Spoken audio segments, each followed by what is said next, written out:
today we have Pat Finley and Stef Katz Linkmeyer presenting from Eco Justice Collaborative. They will lead us through the Climate Witness Playbook. And then there's also a glossary of terms printed that you'll find a few on each bench. Help us understand and feel empowered to work on the vital initiative. They will touch on the action areas of activism, education, carbon footprint reduction, finances, and mourning loss and instilling hope. Okay. Thank you for being here. Yeah, I'm Pat Finley, and this is Stef Katz Linkmeyer. I'm so glad to be here. I represent Eco Justice, but I also represent Climate Witness Stewards. So some of the work that's been done is in collaboration with those two entities. So I would like to begin with a story from the Hopi elders. And I'd like to point out that we are embracing the idea that reverence and whimsy are important to our work. That we begin with that, and out of that, we work as wise actors. We have embraced mourning loss and instilling faith, hope as critical to our work. We need to be aware of what is wrong, what is sad, what is causing us grief, and then move on to what gives us hope and what makes a difference. So I'm going to read this statement. You have been telling people that this is the 11th hour. Now you must go back and tell the people that this is the hour. And there are things to be considered. Where are you living? What are you doing? What are your relationships? Are you in right relation? Where is your water? Know your garden. It's time to speak your truth. Create your community. Be good to each other. And do not look outside yourself for your leaders. Then he clasped his hands together, smiled, and said, this could be a good time. There is a river flowing now very fast. It is so great and swift that there are those who will be afraid. They will try to hold on to the shore. They will feel that they are being torn apart and will suffer greatly. No, the river has its destination. The elders say we must let go of the shore, push off into the middle of the river, keep our eyes open and our heads above the water. And I say, see who is in there with you and celebrate. At this time in history, we are able to take, we are to take nothing personally, least of all ourselves. For the moment that we do, our spiritual growth and journey come to a halt. The time of the lone wolf is over. Gather yourselves, banish the word struggle from your attitude and your vocabulary. All that we do now must be done in a sacred manner and in celebration. We are the ones we've been waiting for. This is a big mess, but along the left side are the action areas: activism, reducing our carbon footprint, education, finance, and mourning loss and instilling hope.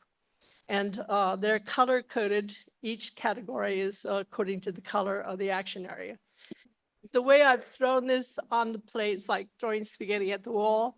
And the thing is that every one of these items fit all the categories in some way. So they're all integral to each other. So these are important areas: activism, legislative advocacy, international climate justice, disaster preparation.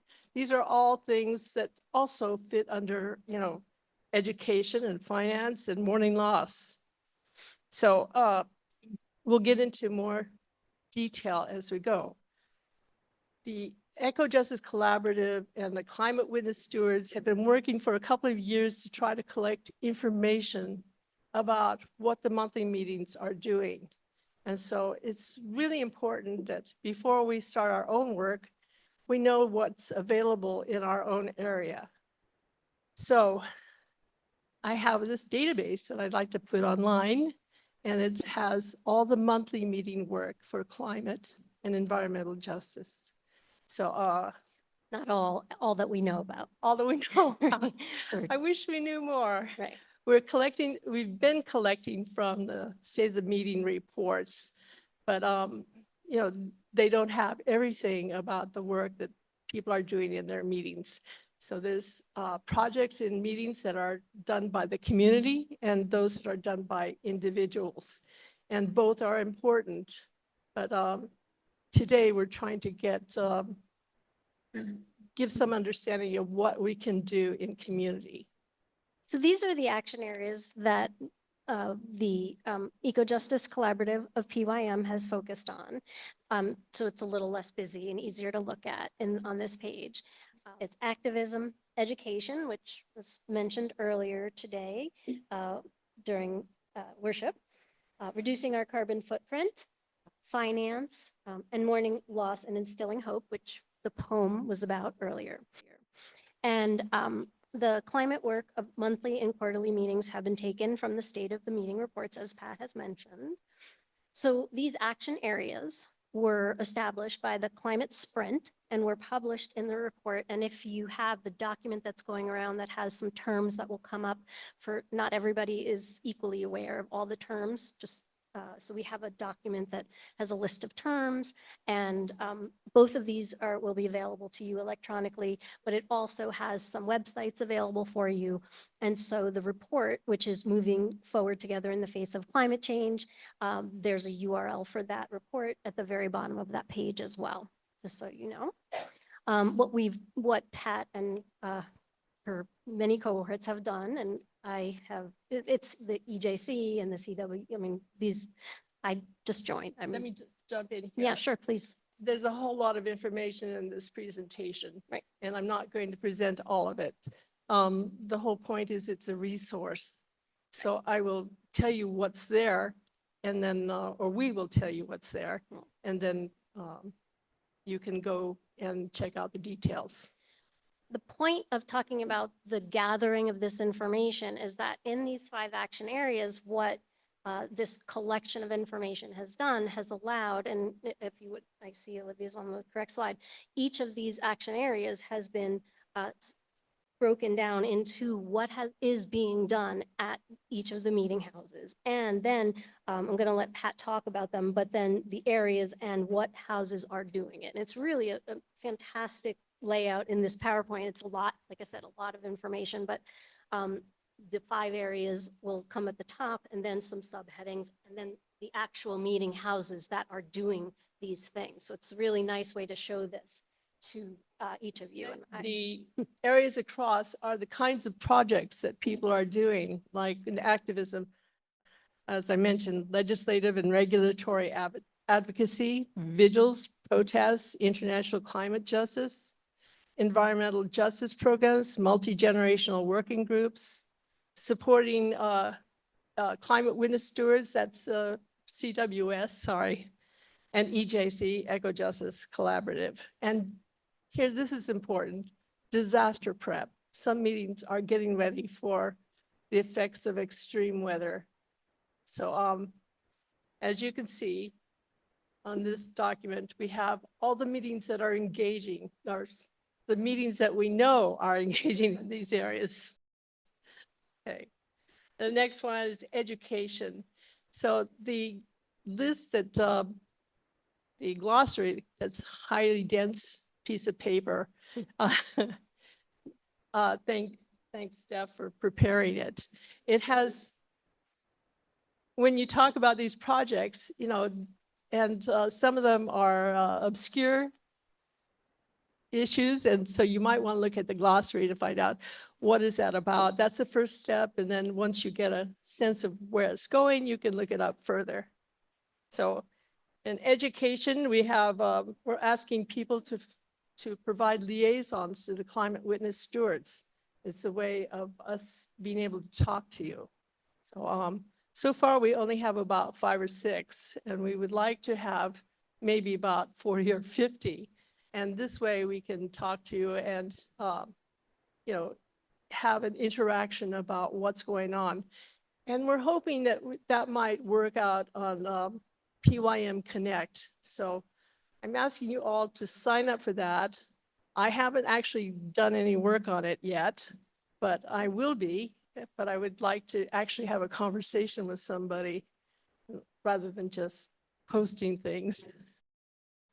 As I said, next page is reducing our carbon footprint. The yearly meeting is following a benchmark provided by the climate witness stewards, and they're trying to identify what their carbon footprint is for all of their buildings, the transportation. It's a rather complicated situation. We have a consultant who's working on this. And once the consultant has identified where our issues are, we as a yearly meeting need to figure out how to lower our footprint. This is applied to just Philadelphia yearly meeting activities only, but we're creating a model so that each meeting can also do it. So paying attention to how you get to your meeting and what kind of renewables you have, whether you have, what is your cost of energy. You know, there are ways that we can help you measure that. And finances. It's not just about investing in green investing. It's about, or divesting from fossil fuels. It's also about investing in green projects. So we're trying to do that, invest in housing. When we start trying to lower our carbon footprint, one of the things we might do is try to create offsets by helping meetings do lower carbon footprint, and that would be an offset for what's something that's going on in Philadelphia yearly meeting. Okay, morning loss has to do with our spiritual practices. It's where our activism and our faith come together, and our emotions. So our emotional response to what's going on in areas of justice, peace, climate, these are important that we pay attention to what our emotions are telling us. Not to wallow in them, but to see what we can do instead, you know, creating a vision of how do we go forward. One meeting, Radnor meeting, has working on this new idea of how to encapsulate how we approach this in an emotional and spiritual way. And they've developed this program called Emerge. And it stands for, it's kind of parallel to the testimonies. So Emerge stands for empathy, mindfulness, ecological integrity, growth, and endurance. These are the qualities we need to continue our work. And it's not unimportant that we pay attention to these, because there's so much work to do, and it's not going to work if we get burned out. And our spiritual practice is how we reverse entropy. You know, entropy is, you know, everything's falling apart, we're running out of energy, but our spiritual life is what gives us the energy and the spirit to continue. So a few years ago, when the climate sprint got together, we decided we wanted to have playbooks for various parts of the yearly meeting to help us organize the projects and move forward. You know, so we had this grid, and it was really kind of useful. I thought it was great. Only, you know, some people thought, nah, it's not fun. There's nothing really fun or interesting about this. It's nothing to pull people in. So Chrissy Duncan-Tesmer and PYM staff got together to make this. But, would you like to go on from there? Yeah, I had nothing to do with this playbook, except that I thought it was fabulous when I saw it. And I said, I got to meet the people whose names are in here. And that's when I met Pat. And I said, Pat, this is fantastic. And so the playbook for climate action helps friends develop personalized plans for how to address climate change in their meetings and in their homes. So we can talk all we want, but unless we're actually walking the walk and doing the thing, we're not moving forward and we're not making progress. So, and because frankly, great intentions sometimes need a path forward to arrive at a destination. What you first find are the 5 action areas: activism, education, carbon footprint reduction, finance, and mourning loss and instilling hope. So again, these 5 action areas that we keep coming back to. The next page that you'll see on the screen is how each page is handled. They're all handled in a very similar format. Then it provides queries, which I think we're all familiar with the concept of queries, allows you to think in terms of questions. Then it provides ideas and possibilities for individuals, specifically in activism. I'm reading one that says, learn how to lobby in person, learn how to lobby virtually. 2 additional bullet points. Nonviolent direct action, how to protest, how to participate. So you actually, if you want to get involved, you can know how. Join allies and friends, voting. And then there's a space for brainstorming so that you can then think about what you've learned and think about how this applies to you. This is one of the 5 action areas. And then we've added another one to this instead of all 5, just to show you they all have a similar format. There's always space for brainstorming, right? So we have queries, we provide context and actual ideas. At the end, there's space to put it all together. And again, there's some queries to guide check-ins and reports. So this playbook has real meat to it. It's really valuable. So if you didn't get a hard copy, do take time to click that link and check it out and see if that has something for you in it. And that's it. I can't stress enough how valuable this is. One of the ways you might think about this is like a project management, developing a project and managing it. And then at the last page, we report back, we evaluate what worked, what didn't work, whether this was the right action in the first place. What do we do next? So, or do we continue this because it's going great? So that's how the playbook works. But we have another program that I'm going to tell a story first before I tell you what it is. Well, it is Friendly Households, but about 15 years ago, I did a forum on what Friendly Households is. It's another way of organizing the community around a project or many projects. So I gave a forum and then I said, why don't you come to my house? We'll have a potluck and we'll talk about it some more, see if we can do this. So I invited everybody and I expected maybe 10 people would arrive and 50 came to my very little row house.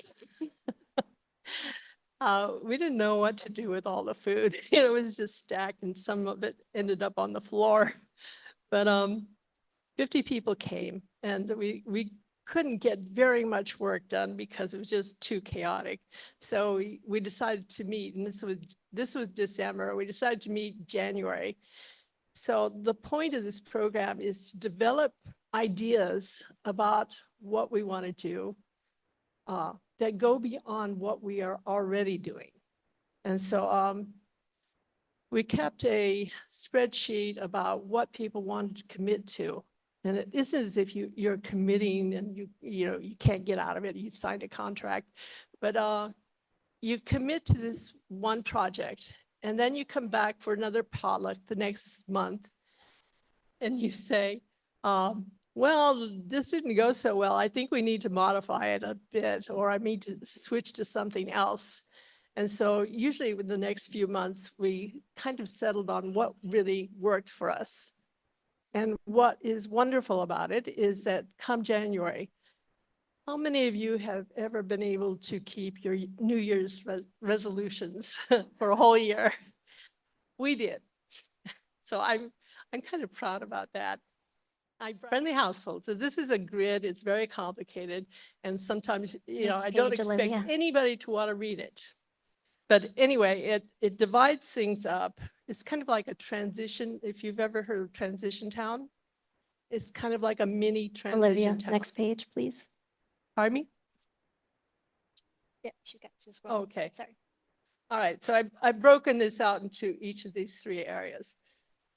So let me go to the first. All right. Go to the next one. Next page, please, Olivia.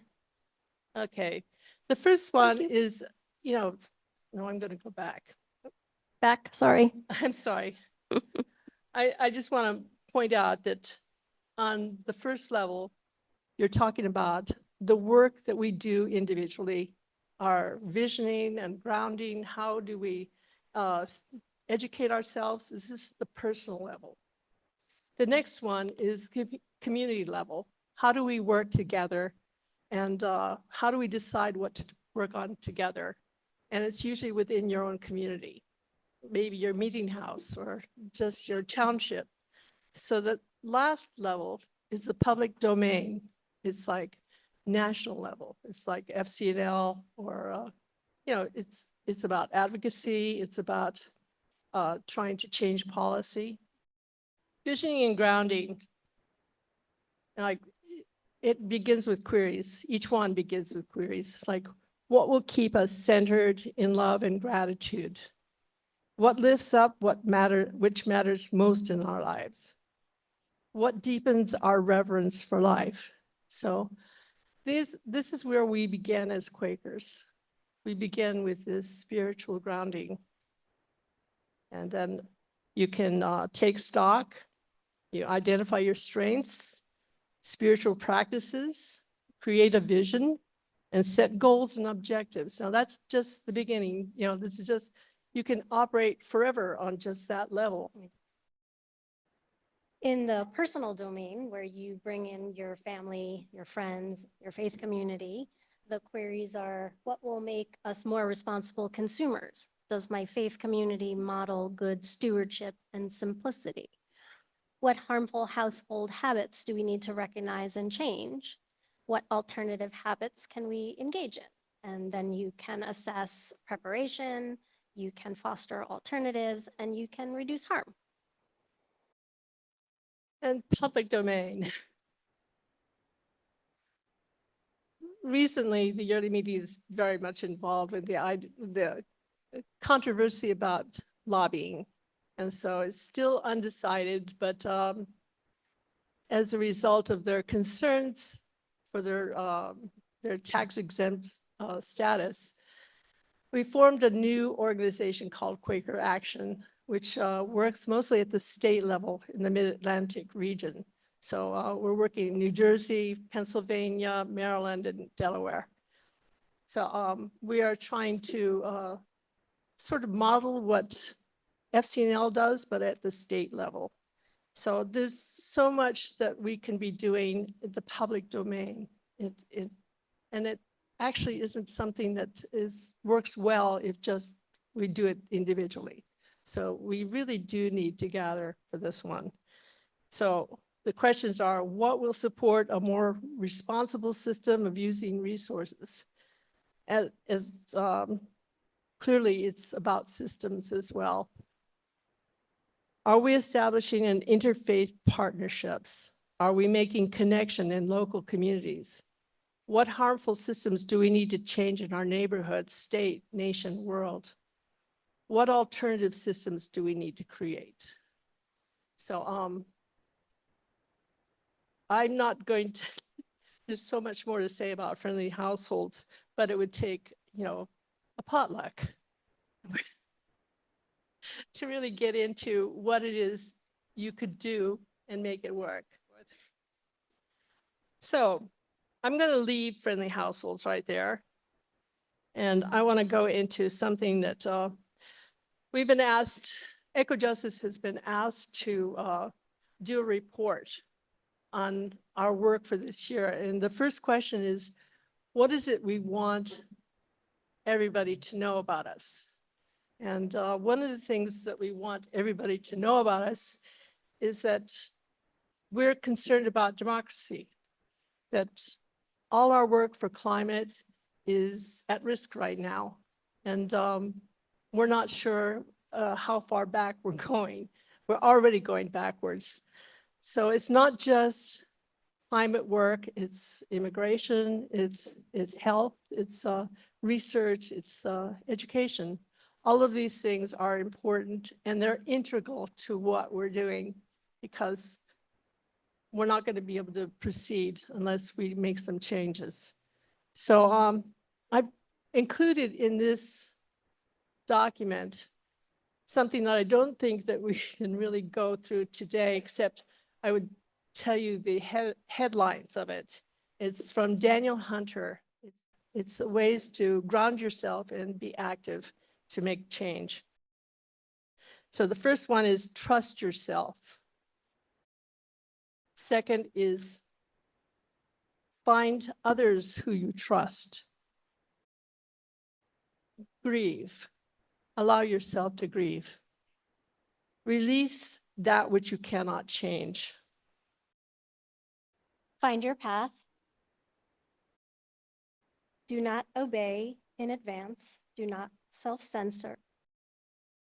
Reorient your political map. Get real about power. Handle fear. Make violence rebound.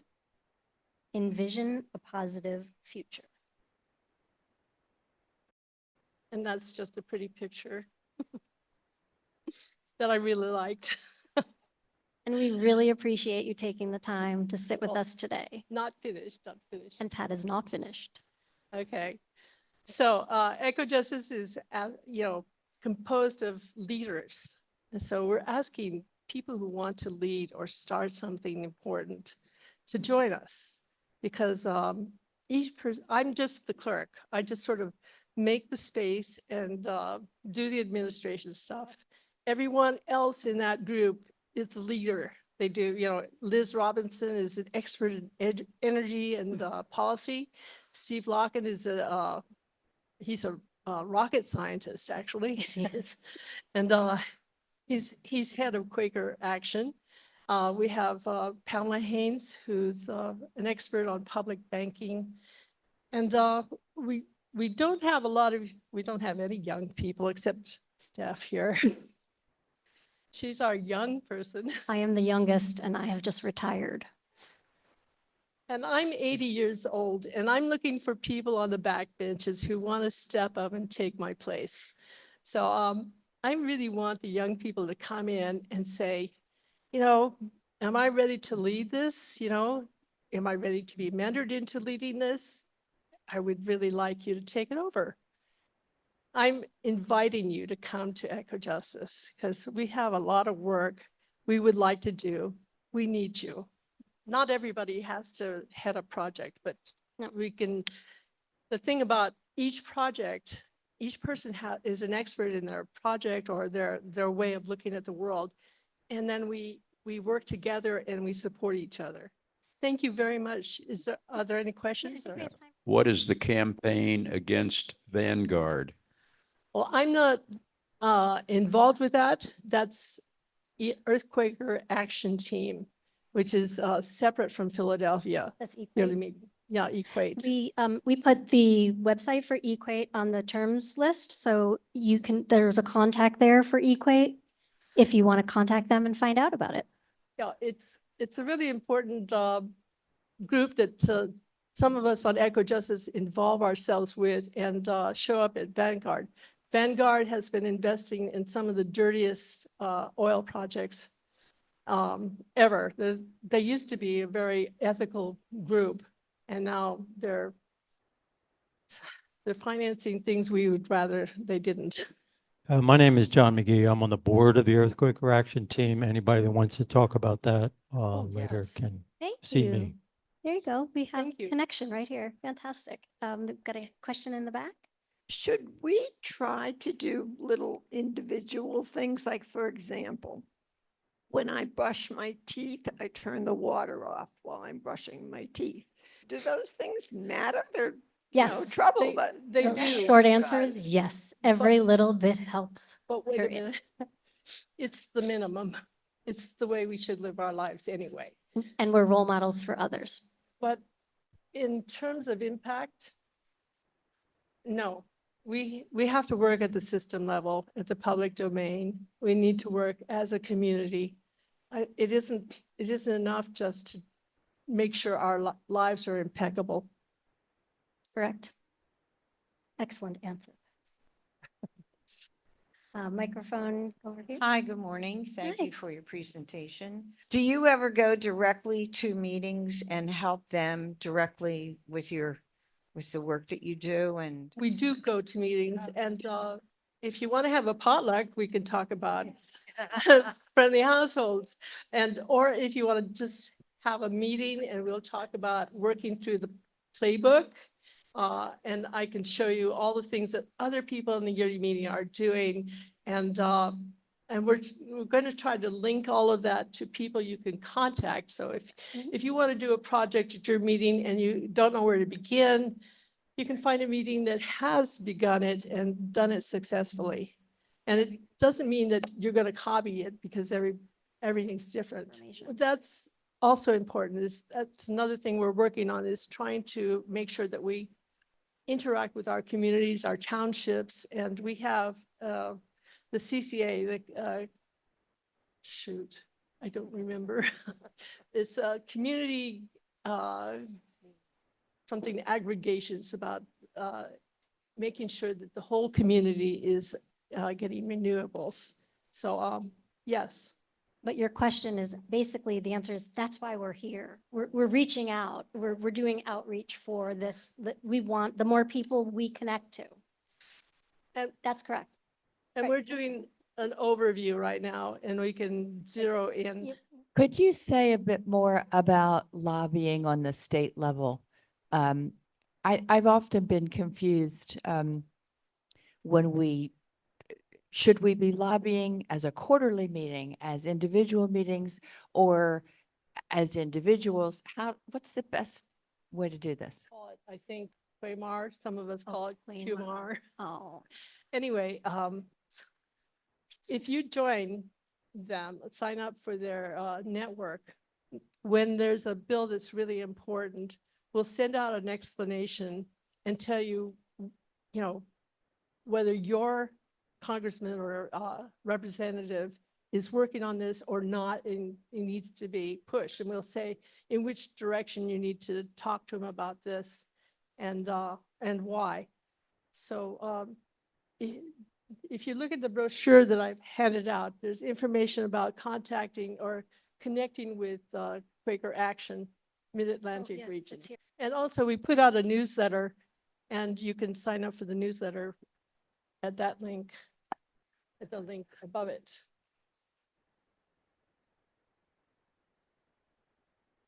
And my information is on that, my email, if you could, I'm happy to get emails from you. And I'm happy to meet with you. And we have different teams that go out to meetings and talk to them. Like Liz Robinson and Steve Logan will come out and talk to you about the lobbying and give you more information. But if you sign up for their website, they are at quakeract.org. So that's a simple kind of URL. I recently bought a car that's plug-in hybrid. Somebody came up to me and said, well, you're just exchanging gasoline for coal in your energy. Oh, I said, well, hopefully some of the electricity that I'm using for my car is coming from renewable energy, wind. And so my question is, how does one check that? I also have an electric car. At my house, we have solar panels. So when the sun is out, we're getting renewable energy. And when it's not, we get it from the grid. But we have asked PECO to connect us with only renewable energy sources. And you can do that at your house if you are charging your car and you have, well, everyone can do that at their house. You can specifically tell your electric company that you want only renewable sources. So you can do that at your meeting houses, you can do that everywhere. But when you charge it anywhere else, you do not know. That's the only thing, you can't know. We personally we've had this car for several years, and in the beginning, it wasn't easy to find chargers on the road. So we bought an adapter to Tesla because Tesla chargers were everywhere, and nobody wants to give Elon Musk their money, but sometimes we have to. But otherwise, so we know who's getting the money then, but otherwise, mostly you have a right to tell your electric company how you want your money spent and where you want it to go. Although I know Liz Robinson might have some additional information about that. Oh, yeah, I have a website that she found that you can explore electric cars. I'm looking for one myself. Thank you But- for the work you're doing. It's really amazing because we need help from kind of above.